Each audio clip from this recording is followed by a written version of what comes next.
nó chậm lên là mình mua cái mỡ con này nấu với cám cho con lợn, cho con bò nó ăn là nó béo, nó tốt. Thì ở đây là chuyên bán cái mỡ cái con lươn, con trắng này. Thôi bây giờ ra đây này cho nó bò ra ngoài mà chơi xem cho nó thích. Lâu lâu cho làm 5 phút thôi để còn bán hàng, nghe không? Vì nhiều người chưa được nghe nó hát, chưa được nghe nó nói chuyện. Bây giờ ra đây, ngóc cái đầu lên ra bên ngoài mà chào quý khách đây. Không phải nằm bên trong mà lười đâu. Lười là không cho ăn, cho nhịn đói luôn. Đúng không? Có muốn ăn không? À, ngóc cái đầu lên ra bên ngoài, hỏi là trả lời cho bà con nghe đó. Mình tưởng phải nằm bên trong ai mà xem. À, ra đây, không ra ta lôi ra. Nó không chịu ra. Mày không ra là không cho ăn đấy. Có muốn ăn không? À, hỏi là trả lời. Có muốn ăn không? À, đó thì ra ngoài nha. Kêu lên lên. Có muốn ăn không? Đó, nó nằm bên trong. Nó xấu hổ. Bây giờ đói nha. À, ra đây để cho ăn. Đói chưa? À, đói, ra đây hả? Đói mà xấu hổ không chịu ra ngoài ai mà cho ăn. Bước ra bên ngoài cho bà con xem cho lên. Ra bên ngoài làm xiếc đi để lát nữa bà con thử cho mà ăn nhé. Còn mà nằm bên trong thế này ai mà cho ăn. Muốn ăn thì ra bên ngoài múa hát cho bà con xem. Để lát nữa rồi cho ăn. Mày mà không ra ta lôi cái đầu mày ra cho mày trốn. Sao? À, bây giờ có muốn ăn không? À, có thì chào quý khách đây. Rồi múa hát cho bà con nghe bài con cò bé bé cho nó vui. Rồi làm hay làm tốt lát nữa rồi cho ăn. Có biết hát không? Bây giờ ra hát đây. Múa hát cho bà con xem. Rồi lát rồi cho ăn. Còn mà không múa không hát là có cái đuôi đây. Nói không nghe là đánh đòn cho nó kìa. Bây giờ bước ra bên ngoài hát cho bà con xem. Rồi lát rồi cho ăn. Có nhất trí không? Ra đây không? Không là đánh đòn chứ không? Bây giờ ra múa hát đây rồi lát rồi cho ăn. Có nhất trí không? Không hát. Xấu hổ. Mày không hát là không cho ăn. À, có biết hát không? Có thì hát đây, hát xong để cho ăn. Có nhất trí không? Không hát có đánh đòn nha không? Đấy bây giờ đói chưa? À, rồi đói rồi thì hát đi để cho ăn. Còn không hát là cho nhịn đói luôn. Bây giờ muốn ăn thì ra bên ngoài múa hát cho bà con xem. Cho làm 5 phút thôi để cho nghỉ. Rồi để con bán hàng.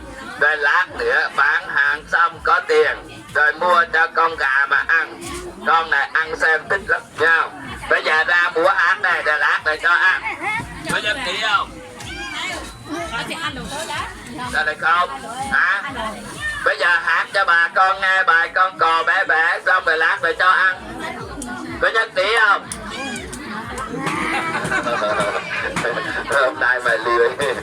Không hát là không cho ăn đâu. Bây giờ đói chưa? À, đói chưa? Rồi, đói rồi uống nước đây. Uống nước đi cho nó no, cho này. Uống nước xong cho nó thanh cái cổ, nghe không? Rồi ra bên ngoài múa hát cho bà con xem một lúc. Rồi làm hay làm tốt. Lát nữa bán hàng xong có tiền rồi cho ăn. Đúng không? Còn bây giờ đang sớm uống đây. Đói bụng thì uống nước đi cho no. Uống xong rồi múa hát cho bà con xem. Rồi lát nữa rồi cho ăn. Sao? Có muốn ăn không? Có thì hát đi, hát xong rồi cho ăn. Có nhất trí không? Đây bây giờ cho ăn nha. Ăn xong rồi hát. Có nhất trí không? Không, cậu nói bụng mà cậu không. Cái này có cái đuôi đó nè. Nói không nghe là nó đánh đòn đây, chứ không phải mà lười đâu. Vì hôm nay vào đây xa quá là cậu lười đó, cậu yếu người, cậu nhọc nhau. Ai mà hay ra ngoài chợ Cốc Liếu, ngoài Lào Cai thì được xem nhiều. Còn chợ mình hôm nay là phiên chợ nên vào để quảng cáo một buổi cho nó vui. Đây đẹp rồi, bây giờ đói bụng thì nằm đây để cho ăn nha. Nhưng mà ăn xong rồi sáng hôm nay ra bên ngoài múa hay là hát? Máu hát có được không là giới thiệu hát. Bây giờ ăn xong rồi múa hay là hát? Hát mà có múa không? Ta lại không múa. Không múa là không hay. Hát bài con cò bé bé là phải lắc lư cái đầu vừa múa vừa hát cho bà con xem cho nó vui á. Còn mà không múa ai mà xem ha. Bây giờ hát mà có múa không? Không. Thế tại sao mà không múa? Đói bụng. Nó đói cái bụng nó không múa. Để bây giờ cho ăn là hát. Có nhất trí không? Không lắm. Đây đây đây để đó. Đây cho nó ăn xem một lúc cho nó vui nha. Cho làm 5 phút thôi rồi còn tranh thủ mà còn bán hàng. Hôm nay vào đây đường nó xa đó nên nó yếu người. Bây giờ ra đây để cho ăn, bò ra bên ngoài. Nằm bên trong là không cho ăn đâu. Muốn ăn thì ra ngoài. Đưa cái đầu ra cho mày đưa cái đuôi ai mà xem hả? Xấu hổ đấy, trốn vào bên trong á.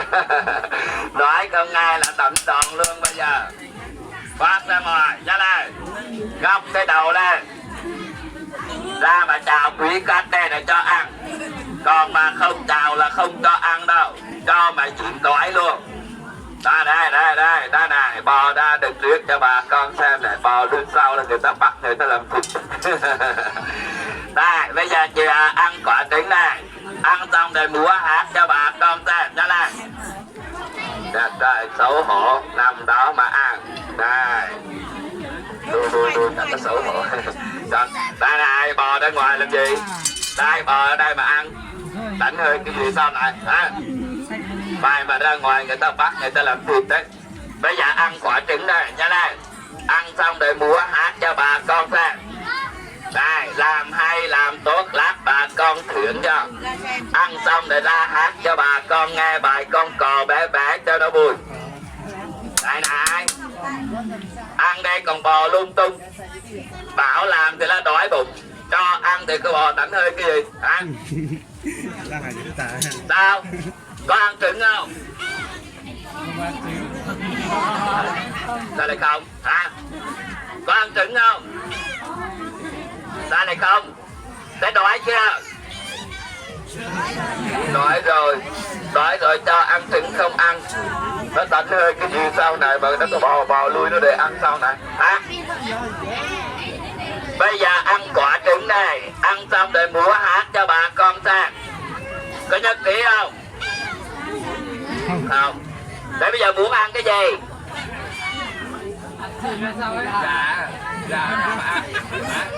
Đánh đòn bây giờ. Bây giờ muốn ăn cái gì hả? Gà đó ra mà ăn hả? Bây giờ có ăn trứng không? Không. Để muốn ăn cái gì? Ăn thịt gà. Gà ở đây mà nó có bò ra. Làm gì có gà mà ăn hả? Cho mà ăn đòn bây giờ. Bây giờ muốn ăn gà phải không? Ra đây múa hát cho bà con xem cái đã. Rồi lát nữa bán hàng có tiền mua gà cho mà ăn. Còn bây giờ chưa có gà đâu. Bây giờ ăn quả trứng cái đã. Ăn xong rồi múa hát cho bà không ra. Ra đây. Ra hát đây rồi lát mua gà cho mà ăn. Có nhất trí không? Ra này không? Đây bây giờ mua cho con gà mà ăn nha. Ăn xong rồi hát. Có nhất trí không? Hôm nay nó khôn. nó đòi ăn thịt gà xong nó mới hát. Mà cho nó ăn quả trứng, nó chê nó không ăn trứng, phải ăn cho được thịt gà thôi. Ta đẹp rồi, muốn ăn gà ra đây cho ăn, không ăn trứng cho mẹ chị đói. Trưa nay về mình ăn, vừa mua cho quả trứng mà nó chê. Ta đẹp rồi, bây giờ ra đây chào quý khách đây, rồi lấy gà cho mà ăn. Nhưng mà ăn xong rồi múa hay là hát? Ăn xong thì mới hát, không ăn là không hát. Ăn thì đòi ăn cho ngon, cái này gọi là riêng ăn mà giác làm đấy. Bảo hát thì là đói bụng, ăn thì đòi ăn cho được thịt gà. Đây em rồi, đưa con gà ra để đó cho nó ăn cho bà con xem.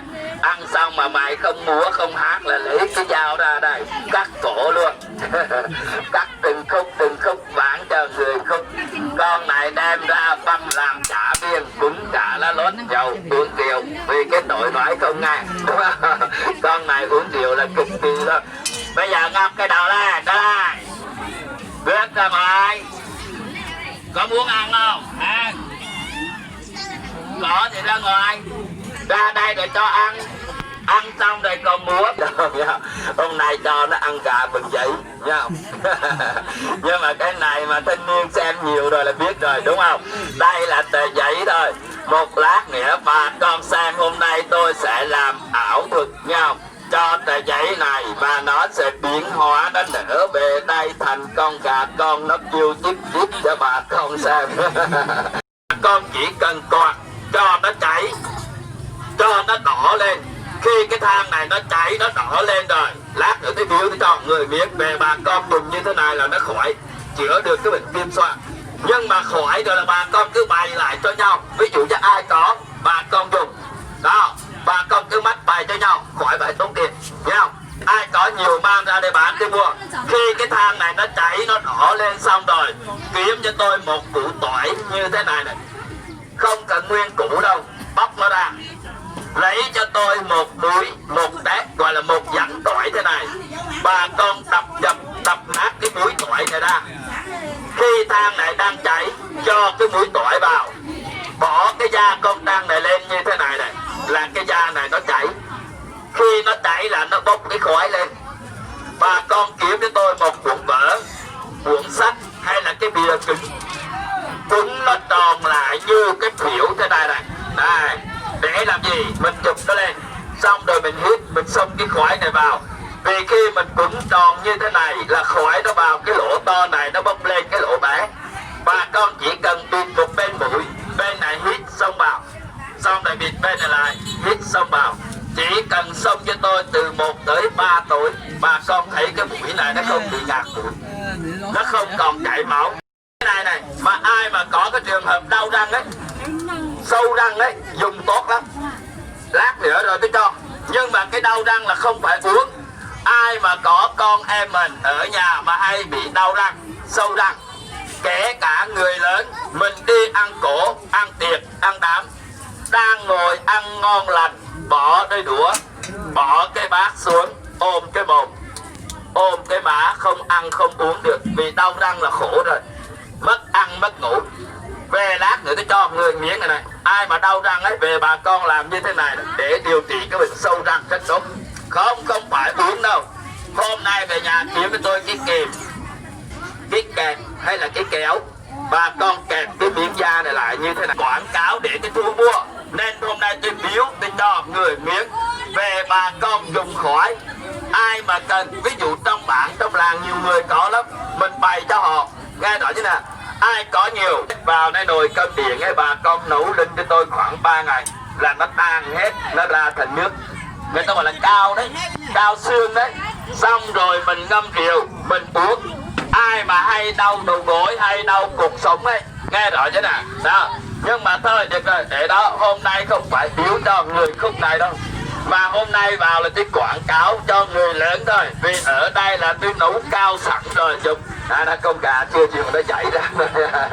Đây để đó thì lấy con gà cho bà con xem. Cái này này, hôm nay ai mà đau lưng, ai hay đau cột sống, ai hay tê tay tê chân, ở đây là tôi nấu sẵn ra đây này. Đây rồi, ai cần dùng có số điện thoại đây, giới thiệu ra chợ Cốc Liếu. ngoài Lào Cai á mà mua, nghe rõ như nào, vì cái này là cái cắt khóm không phải thuốc, cái này là cao xương. Ai biết uống rượu để đó tôi hướng dẫn cái này, để tôi biếu tôi quảng cáo cho người lưng cầm tiền đi rồi bán cho cả hết. Đây, ai đau lưng đau khớp bán cho một miếng, biếu một miếng, bán cho 2 miếng 100 rồi. Đó, rồi bên này hôm trước uống rồi phải không, hay ra bắt ngầm là uống rồi. Đây, ai mà uống khỏi này kể cả cân mua đó, thỉnh thoảng là ra ngoài bắt ngầm cũng có, chứ dẫn ngoài á người ta bán 2 miếng này là 340. Hôm nay là tôi vào tôi khuyến mại tôi bán cho một miếng, biếu một miếng, rồi gửi ra 100 thôi. Đó, 2 người, 3 người. Em ơi, ai cầm em bán cho cứ bán miếng cho miếng đi. Đấy, hôm nay buổi đầu là bán khuyến mại cho 100.000 thôi. Nhớ này, về này đúng rồi, 2 miếng này là ngâm cho tôi là 1 lít rượu. Thế này, ngâm rượu để đó bày cho mà dùng này, 2 miếng này là ngâm 1 lít rượu. Nghe rõ chứ nào, ngâm hôm nay là mai uống được rồi. Cơm trưa uống nửa chén con này, tối uống nửa chén này, để đó tôi cho cái túi này nè. Đây, không cái đó để tí nữa tôi bày cho, không biết dùng đâu cái da đó, để đó tí tôi bày cho, cần mua nhiều đó. Cái đó là về mà ai mà viêm xoang đau răng đó, rồi em bác, cái đó là da được cái điệu là uống rất tốt. Nhưng mà cái này mà ai mà đi đứng nhiều mà ai đau khớp, nhức mỏi tay chân này, thanh niên này mà hay đau lưng này, đi bán hàng nặng đấy, mà đau lưng cứ ngâm 2 miếng 1 lít. Có vì hôm nay là bán khuyến mại cho được 10 người thôi. Đó. Đây, vì cái này là cao nên hôm nay vào là người ta quảng cáo cho bán 1 miếng, cho 1 miếng. Về 1 miếng hôm nay cũng vào là bán có 20.000 một túi. Về cất trong nhà mà bôi bỏng, ai bị bỏng nước sôi, ai bỏng lửa, bỏng ống bô xe máy, bôi là rất tốt. Rồi ai đau lưng đặt qua đây bán nốt luôn cho 2 miếng này này. Về mà ngâm 1 lít rượu thôi nhá, uống là nó hết đau lưng, hết đau khớp. Đây. Hôm nay là bán 1 miếng cho 1 miếng. Đó, còn mà giống cho họ hay ra ngoài chợ là cấp liếu lo biết rồi, ai hay đi bắt ngầm là biết rồi, cứ 1 miếng này là 170.000. Còn hôm nay là cái này là xương này. Mãi mà con này nuôi chơi thoải mái, nó cắn nhưng mà không có đâu.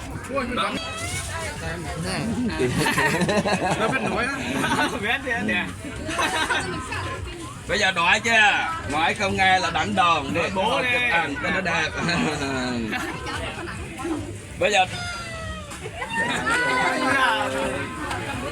Bây giờ muốn ăn cái gì? Chào quý khách xem.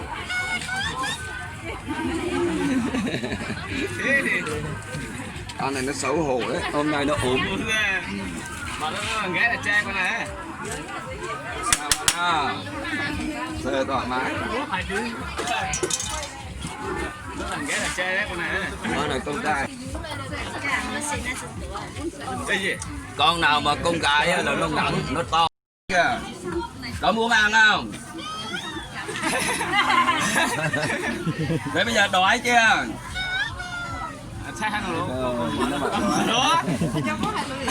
Bây giờ muốn ăn cái gì? Đừng người đẹp mua cho mà ăn. Có ăn trứng không? Hả? Có lại không? Có ăn trứng không? Không. Bà nó hút thuốc không? Có hút thuốc không? Để bây giờ muốn ăn cái gì? Ha? Bây giờ ăn cái gì? Thịt gà. Rồi, nằm đó. Không để cho nó múa, nó hát xem chơi một lúc thôi để còn bán hàng nhau. Vì bây giờ đang sớm, lâu lâu cho xem ảo thuật cho nó vui nhau. Đây, nhưng mà tôi nói trước này, đây là tờ giấy nhau. Bây giờ tụi em 1, 2, 3 hô biến là tờ giấy này một lát nữa mà con xem nó sẽ biến hóa thành con gà nhau. Có con gà để cho nó ăn, ăn xong để cho nó múa, nó hát, nó nhảy lambada xem chơi cho nó vui. Để đó đẩy nó lại cái đã, cả nó thò đầu ra nó ăn, để đó cho bà con xem ảo thuật một lúc cho nó vui. Này, nhưng mà tôi cũng nói trước này, cái này gọi là ảo thuật nha. Đã gọi là ảo thuật thì nó chỉ là một cái trò chơi thôi chứ không có thật. Nên bà con xem là xem cho nó vui, chứ chứ đừng có mê tín nhau. Có nhiều người xem thì bà con bảo chắc có bùa, có phép hay là có thôi miên, không có. Đừng có mê tín nhau. Giống như vậy mà lấy ra tiền, một lát nữa tôi bày cho bà con về nhà làm ảo thuật chơi nhau. Các còn nếu như làm được thật thì ở nhà người ta xả giấy, người ta thổi ra tiền là người ta giàu to rồi, đúng không? Nhưng mà cái này gọi là ảo thuật nên làm chơi cho nó vui thôi. Đây, bây giờ bỏ để lấy con gà cho nó ăn bà con xem nhá. Bây giờ tôi đem bỏ 2, 3 hỡi tờ giấy, nghe lời tôi tàn hình biến mất, là tờ giấy này nó sẽ biến mất. Nở về con gà là nó sẽ biến hóa, nó nở ra con gà con. Có con gà rồi cho con này ra nó ăn. Đúng là làm chậm chậm thôi, làm xong một lát nữa thì bày cho về nhà làm ảo thuật chơi nhau. Cái này mà thanh niên nào mà khéo tay á thì làm nó nhanh, ai không khéo tay á thì làm nó chậm thôi. Vì đã gọi là ảo thuật là nó chỉ là cái trò chơi thôi chứ không có thật đâu nha. Đây, bây giờ tờ giấy này lấy con gà. Còn tờ giấy này đầu tiên bà con để ý là để ý cái lòng bàn tay á, chứ đừng để ý cái mồm nhau. Vì ảo thuật là khéo tay đó. Đây, bây giờ tờ giấy này bà con xem. Đầu tiên người ta bảo miếng cau miếng trầu là đầu câu chuyện. Bây giờ tờ giấy này tôi sẽ biến hóa cho nó nở về đây, đầy lên một bát bánh kẹo đây. Xong rồi mời mỗi người ăn mỗi chiếc kẹo. Xem thì kẹo ảo thuật nó có ngon không, có giống kẹo thật không. Hôm nay trẻ em nhiều để nó làm chậm chậm cho nó vui. Đây, bây giờ bóp 2, không để cái này không biến được đâu, vì làm sân khấu nó khác. Đây là sân khấu lộ thiên nhau. Bây giờ muốn cho nó ra gà, muốn cho ra bánh ra kẹo, và con để ý này, tôi chỉ cần đếm bóp 2, 3 hỡi tờ giấy, nghe lời tôi biến mất, là nó biến mất. Bà con xem để nó đẩy nó lại cái đã, vì làm đây là sân khấu lộ thiên nha. Để tên này thì không biến được. Đây, bây giờ làm chậm chậm cho nó vui. Muốn cho ra kẹo tôi đến báo 2, 3 hỡi tờ giấy, nghe lời tôi biến mất, nở về đây, đầy lên một bát kẹo. 1, 2, chưa biến đâu mà nhanh nữa, từ cái đại. Vậy như là tờ giấy cho biến đâu ra. Có nhiều người cho tới nhiều khi cà trong cái thùng này là lát nó chui lên, đúng không? Không cần để trên thùng này, tôi để nó ra đằng xa nha. Đó, làm chậm chậm và con xem. Hôm nay về nhà kiếm cho tôi 1 cái bát, 2 cái bát, xẻ giấy cho nó vào nha. Muốn cho nó ra kẹo và con chỉ cần đếm 1, 2, 3 ba la xì ý ba la sầm. Hỡi tờ giấy, nghe lời tôi biến mất, nở về đây, đầy lên một bát kẹo. 1, 2, 3 biến. Là nó biến. Cháu thấy nó biến chưa? Chưa đâu, nhiều người bảo nó dối, làm sao chỉ mà nó ra gà, nó ra kẹo, đúng không? Đây, bây giờ bà con xem nha. 1, 2, 3 giấy biến mất, nở về một bát kẹo. Hồ biên. Nó muốn mà thôi bác kẹo. Không kẹo thật đó, cho ai bảo kẹo bằng giấy. Nhưng mà chưa hay đâu, để đó lấy con gà ra bà con xem nó mới hay. Đâu, lát nữa rồi ăn kẹo thật đấy, không phải kẹo bằng giấy đâu. Nhưng mà chưa hay đâu, để đó lấy ra con gà bà con xem nó mới hay nha. Đây, ai bảo kẹo này là bằng giấy, kẹo thật đấy. Kẹo này là kẹo oxy, kẹo mới mua đây. Đây cho mấy đứa bắp cải ăn thử xe có được không không? Ăn đây là lát ông cho mượn công ăn. Đây ông cho đấy. Đây xấu hổ cái gì? Đây bắp thử ăn thử kẹo hay là giấy? Ăn thật. Không người lớn là xấu hổ. Đây ông cho đó. Xấu hổ thôi, được rồi, để ông lấy con gà cho mà xem nha. Đây bây giờ bảo đúng rồi, bây giờ lấy con gà ra rồi cho cái con này nó ăn này. Con này nó ăn xong rồi lát nữa cho nó múa, nó hát, nó chạy lambada mới thích này. Bấm chạc lên là nó lắc lư cái đặc không. Con này là mình điều khiển nó là bằng cái chip điện tử nha. chỉ cần cắn cái chip vào mà có nhạc sập sình là nó múa nó chạy lâm ba đa thôi mà. Bây giờ bà con đến đông đông được à, bước ở đây có muốn ăn không hả? Ra đây có muốn ăn không? Kêu lớn lên, kêu bạn không ai nghe đâu. Bây giờ đói chưa? Đấy rồi. Bây giờ muốn ăn cái gì? Ăn thịt gà. Bây giờ ra đây muốn ăn thịt gà rồi làm con gà cho mà ăn, để lôi hẳn ra ngoài luôn mà xem cho nó thích nhau. Ăn gà xong rồi sáng hôm nay múa hay là hát? Hát. Ăn xong mà không hát là cho ăn đòn, đúng không? Mà hát là hát cho đàng hoàng đấy, không phải giống như hôm qua mà chợ Bắt Ngầm đâu. Hát bài chào em cô gái Lam Hồng, bây giờ là xuyên tạc lung tung lắm. Chào em cô gái Lam Hồng không hát, đi hát là chào em cô gái đưa chồng. Hôm nay mà hát lung tung là không cho ăn đâu, nhớ chưa? Cho quý khách đây để lấy gà cho mà ăn. Rồi đẹp bạn. Bây giờ ăn gà nhiều rồi đúng không? Làm tiếng con gà nó gãy cho bà con nghe, rồi lấy gà cho mà ăn. Có biết làm tiếng con gà gãy không? Hả? Đó. Con gà nó gãy như thế nào? Tục tác là gà đẻ. Ra đây mình làm tiếng con gà trống ấy, tục tác là gà đẻ. Con gà trống ấy nó gãy như thế nào?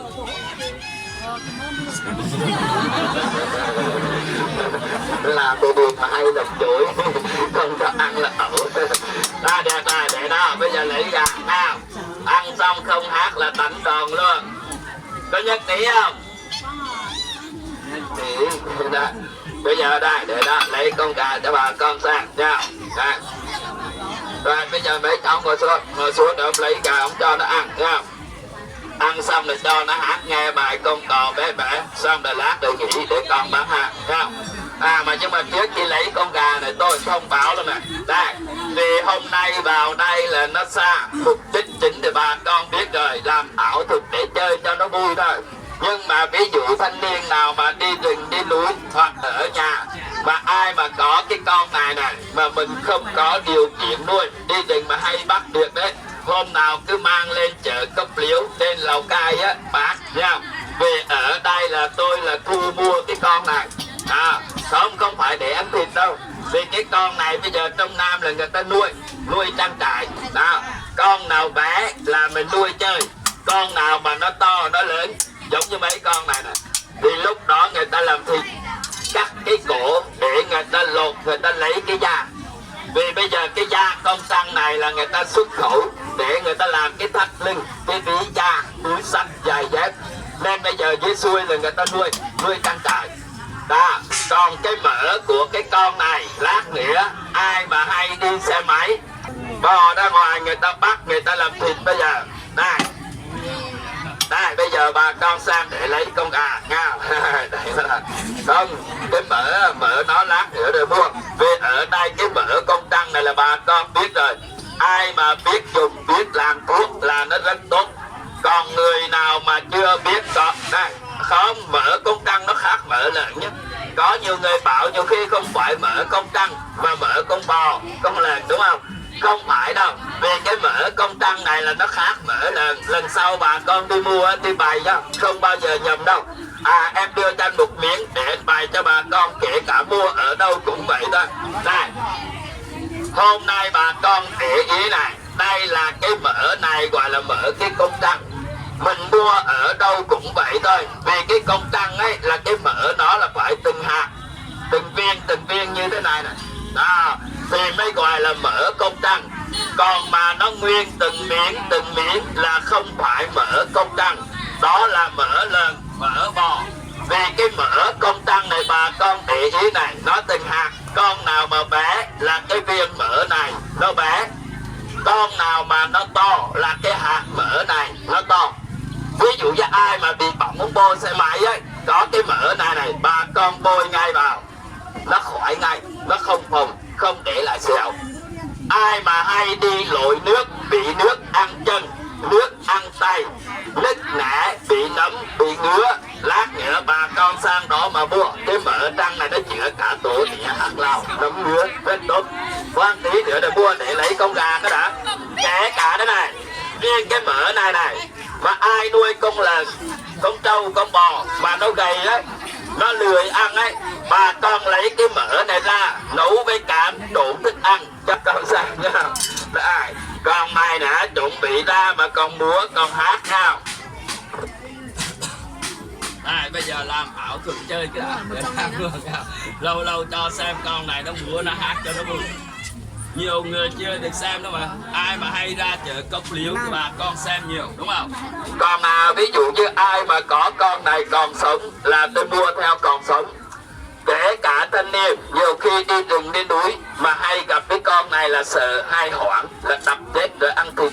Con này nó cắn không có nọc độc không chết người đâu, bắt rất dễ. Nhưng mà ai mà ở nhà mà ví dụ như có con này còn sống thì tôi mua sống. Ai mà ăn thịt con này mà còn mấy cái da nó, đây là cái da của nó đây, cái này người ta gọi là da công trăng này đây.